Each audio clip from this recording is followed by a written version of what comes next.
समुद्र के किनारे बसा मदनपुर एक प्यारा सा गांव था, शांत, हंसमुख और मेहनती लोगों से भरा हुआ। लेकिन इस गांव की सबसे बड़ी परेशानी थी खेती की जमीन। खारा पानी मिट्टी में घुसकर उसे पूरी तरह बंजर बना देता था। उसी वजह से मदनपुर के ज्यादातर किसान रोज रोज रामपुर जाकर मजदूरी किया करते थे। उस दिन भी दो किसान, हरि और मोहन, सुबह सुबह रामपुर की ओर निकले। जैसे ही काम शुरू किया, गांव का बड़ा जमींदार सेठ रामलाल टहलते हुए आ पहुंचा। अरे ओ किसानों, हर रोज मेरे गांव आ जाते हो, अपने ही गांव में खेती क्यों नहीं कर लेते? सेठ जी, हमारी जमीन समुद्र के बिल्कुल पास है। खारा पानी सब मिट्टी में घुस जाता है, वहाँ कुछ नहीं उगता। मजबूरी है, वरना कौन रोज इतनी दूरी तय करे। सेठ बस सिर हिलाकर आगे बढ़ गया और दोनों फिर से काम में लग गए। उधर मदनपुर में ही एक और किसान भुआराम, जिसे सब प्यार से भोलू कहते थे, अपने दोस्त रघु के साथ बरगद के पेड़ के नीचे बैठा आसमान ताक रहा था। रघु, ये जिंदगी कब तक ऐसे चलेगी? कब तक दूसरों की मजदूरी करते रहेंगे? अपने गांव में भी कुछ होना चाहिए। भाई, जमीन नहीं, पैसे नहीं, धंधा कैसे शुरू करें? भोलू कुछ सोच ही रहा था कि तभी एक ऑटो चीखते हुए वहां पहुंचा। गरम गरम समोसे, रामपुर के मशहूर समोसे। भोलू और रघु तुरंत समोसे खरीद लाए। जैसे ही भोलू ने पहला कौर लिया, उसकी आंखें चमक उठी। वाह, कितना बेहतरीन स्वाद! उसने माँ के लिए एक प्लेट पैक करवाई और घर पहुंचकर बोला, माँ, ये लो रामपुर के फेमस समोसे। अरे बेटा, ये क्या?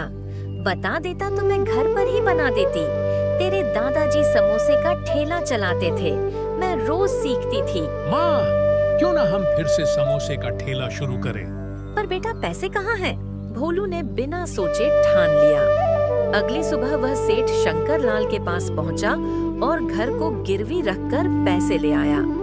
ठेला, बर्तन, मसाले सब खरीद लिया। लेकिन जब घर लौटा तो माँ की तबीयत खराब थी। डॉक्टर आया और बोला, इन्हें अब मेहनत का काम बिल्कुल नहीं करना चाहिए। अब समोसे कौन बनाएगा? कर्ज कैसे चुकाऊंगा? चल रामपुर वाले से सीख लेते हैं। अगर तुम्हें सिखा दूंगा तो मेरा धंधा बंद हो जाएगा। भोलू फिर टूट गया। अगली सुबह वह कर्ज लौटाने का सोचकर भारी कदमों से निकल पड़ा। तभी रास्ते में एक पेड़ के नीचे हलचल दिखी। एक बुजुर्ग अम्मा छोटे छोटे समोसे बेच रही थी और लोग लाइन लगाए खड़े थे। अम्मा, ये तो रामपुर से भी स्वादिष्ट है। अम्मा, क्या आप मुझे समोसे बनाना सिखा देंगी? बेटा, ये फैसला मुझे अपनी बेटी से पूछकर लेना पड़ेगा। कल इसी समय आना। अगले दिन अम्मा ने अपनी बेटी सुमन से बात की। सुमन को एक विचार आया। हम उसे सिखाएंगे नहीं, बल्कि उसके लिए समोसे बनाएंगे। हमें मेहनत भी कम पड़ेगी और कमाई भी होगी। और फैसला पक्का हो गया। उधर भोलू उम्मीद से भरा उसी जगह पहुंचा।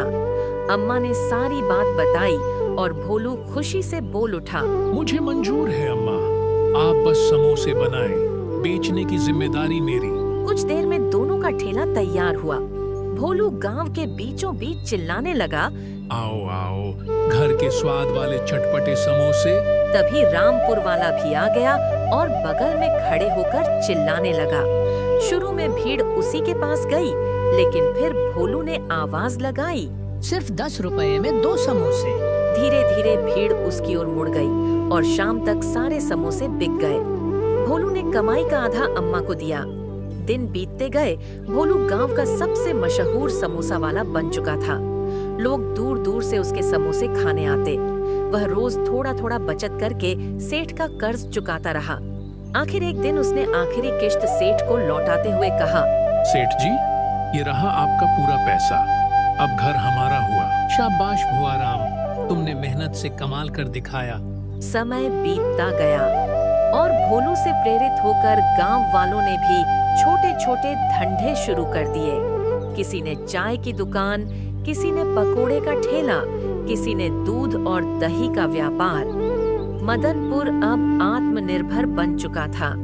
गांव वालों ने भोलू से कहा, तूने सिर्फ अपना नहीं, पूरे गांव का भाग्य बदल दिया है। जब रास्ता ना मिले तो रास्ता खुद बनाना पड़ता है। एक गरीब किसान ने न सिर्फ अपनी किस्मत बदली बल्कि पूरे गांव की तकदीर लिख दी। और इसी खूबसूरत सीख के साथ कहानी यहीं समाप्त होती है।